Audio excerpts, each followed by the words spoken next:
Home for the holidays. A Rogersville couple will get to take their 14-month-old out of the hospital for the first time this Christmas. KY3's Jay Schroeder explains how they're celebrating. Jay?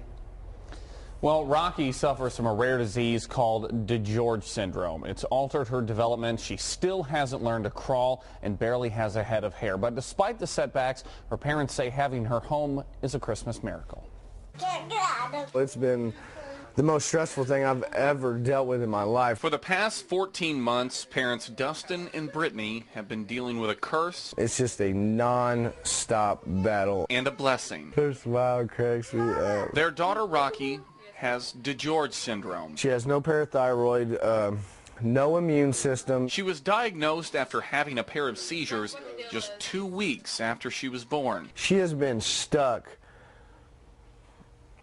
thousands of times. She's had hundreds of IVs. Rocci is missing a piece of her 22nd chromosome.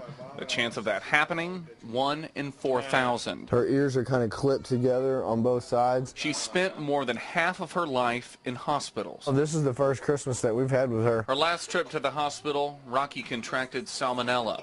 Her temperature topped 107, her heart rate more than 300. Right now she's doing so good. We are so happy. The road ahead will be a difficult one.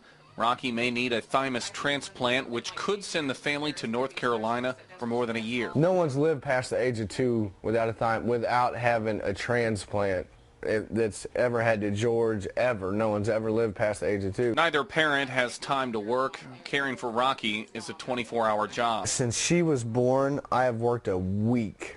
I'm not joking. Maybe 1 week. Thanks to the support of local charities, they've managed to stay afloat and put presents under the tree. Help Give Hope has bought my children presents, thank God. The best gift of all, though, having their daughter home for Christmas. She is our Christmas miracle.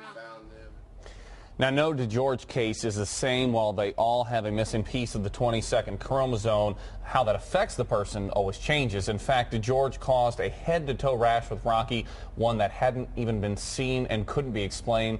The rash itself now even called Rocci's rash by doctors. Just an amazing story, but, you know, they are happy to have her home this Christmas.